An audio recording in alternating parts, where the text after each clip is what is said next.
Hello नमस्कार, मैं हूं दीपक और आप देख रहे हैं डीएसके टॉक्स। आइए बात करते हैं अजब आईपीएल की गजब कहानी की। तो अजब आईपीएल की गजब कहानी में हम क्या देख रहे हैं? हम देख रहे हैं रिवेंज वीक। इस रिवेंज वीक में आपने देखा कि कैसे केकेआर की टीम जो कि पहले राउंड में एसआरएच से हार गई थी ईडन गार्डन में, लेकिन वही केकेआर की टीम रिवेंज वीक में हैदराबाद आती है और वो एसआरएच की टीम जिसमें एक से बड़ा एक मॉन्स्टर भरा हुआ है, इसके बावजूद एसआरएच की टीम जो है वो हार जाती है। और उसी शाम को हमने देखा था जीटी यानी कि गुजरात टाइटंस की जो टीम है, ये टीम पंजाब को हरा देती है, जबकि पहले राउंड में पंजाब जो है वो जीटी को पेल करके आ चुके थे। कहने का मतलब ये है कि रिवेंज वीक में एकदम फिल्मी स्क्रिप्ट जो है वो चल रही है, जहां पर कि पहले राउंड में हीरो जो है वो मात खाता है, लेकिन क्लाइमेक्स आते आते हीरो जो है वो विलन की धज्जियां उड़ा देता है। जैसे पिक्चर में हीरो बदला लेता है, उसी तरह से आईपीएल में भी एक फिल्मी स्क्रिप्ट चल रही है, जिसके तहत आपने कल रात को देखा एसआरएच की टीम जो कि पहले राउंड में पंजाब से हार गई थी। आपको तो याद ही होगा वो मैच, जहां पर कि न्यू चंडीगढ़ के ग्राउंड में एसआरएच की जो टीम है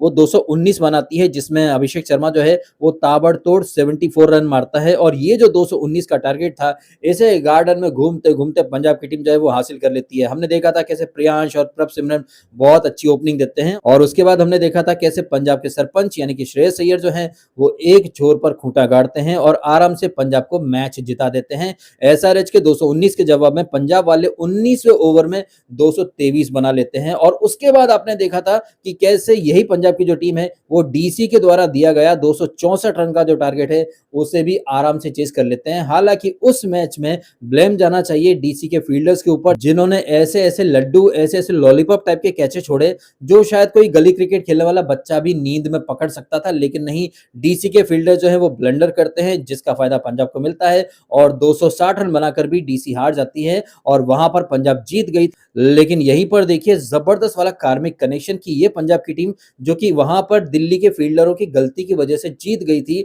लेकिन कल रात के मैच में यही पंजाब जो है वो रिसीविंग एंड पर आ जाती है। और जैसे ब्लंडर वहां पर डीसी के फील्डर्स खास तौर पर करुण नायर ने करे थे, और कल रात के मैच में हमने देखा हूबहू वही वाले ब्लंडर्स, या फिर ये कहें उन ब्लंडर से भी बड़े वाले ब्लंडर जो है वो पंजाब के खिलाड़ी, खास तौर पर ये शशांक सिंह जो कि पूरे टूर्नामेंट में 6 के आसपास कैचेस छोड़ चुका है। पता नहीं भाई साहब हाथों में कौन सा मक्खन लगा करके आता है। इनफैक्ट मैच तो छोड़ दीजिए, कुछ प्रैक्टिस के वीडियो वगैरह मैंने देखे, वहां पर प्रैक्टिस के टाइम पर भी शशांक सिंह जो है वो कैच नहीं पकड़ पा रहा है। तो कहीं ऐसा तो नहीं कि अमूल का जो बटर आता है ना, अमूल मक्खन, उसे टक्कर देने के लिए शशांक सिंह जो है वो अपना अलग ही बटर लॉन्च करने वाला हो? क्योंकि जिस तरह से शशांक सिंह के हाथों में बॉल आते से ही फिसल रही है, ये सब देख करके कोई बच्चा भी कह सकता है कि शशांक ने अपने हाथों में कोई मक्खन तो जरूर लगा रखा है, जिसकी वजह से वो कैच नहीं पकड़ पा रहा है। ना सिर्फ शशांक बल्कि वो लोकी फर्ग्यूसन, वो भी कैच छोड़ देता है। कूपर कॉनोली वो भी कैच छोड़ देता है, लेकिन कूपर कॉनोली ने जो कैच छोड़ा है उस ब्लंडर का कहीं ना कहीं वो भुगतान करने की कोशिश तो करता है, सेंचुरी मारता है,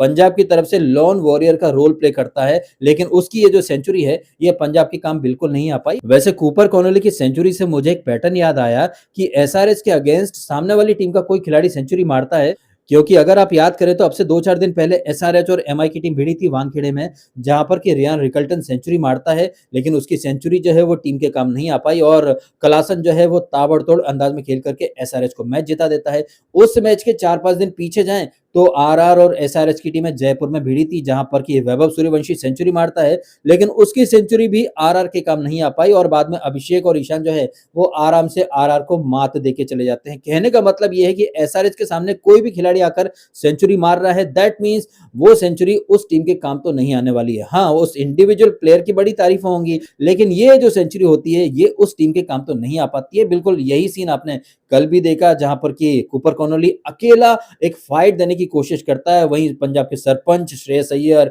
प्रभ सिमरन या फिर ये प्रियांश आर्या, ये तो पावर प्ले के अंदर ही निबट जाते हैं। हालांकि बाद में श्रेयस शेड़गे और स्टोइनिस जो है वो थोड़ी सी फाइट देने की कोशिश करते हैं, लेकिन ये फाइट जो है ये नाकाफी साबित होती है और ये जो एसआरएच की टीम है ये आराम से मुकाबला जीत जाती है। लेकिन कहना पड़ेगा और मानना भी पड़ेगा कि जितना स्ट्रॉन्ग एसआरएच का मिडिल ऑर्डर है, उतना ही स्ट्रॉन्ग जो है वो पंजाब का भी मिडिल ऑर्डर है। आपने देखा पंजाब का टॉप ऑर्डर पूरी तरह कोलैप्स कर गया, इसके बावजूद ये टीम जो है वो 200 पार कर लेती है और बहुत ही छोटे मार्जिन से ये लोग हारते हैं। तो आप कह सकते हैं कि अगर टॉप 3 में से कोई एक खिलाड़ी कूपर कॉनोली के साथ खड़ा रहता तो क्या पता पंजाब की टीम आराम से जीत जाती, लेकिन नहीं, कल तो पंजाब वाले हारने के लिए खेल रहे थे ना, और यहाँ जो हार मिली है इसका पूरा क्रेडिट या इसका पूरा बिल फटना चाहिए फील्डर्स के ऊपर, जैसे कि शशांक सिंह या कूपर कॉनोली। हालाँकि उसने तो बाद में कंपनसेट कर दिया सेंचुरी मार के, लेकिन लोकी फर्ग्यूसन कहें या फिर वो प्रभ सिमरन, उससे स्टंपिंग मिस हो गई। तो ये सारी चीज़ें देख कर के हम समझ सकते हैं कि कल रात के मैच में पंजाब की टीम जो है वो हारने के लिए उतरी थी।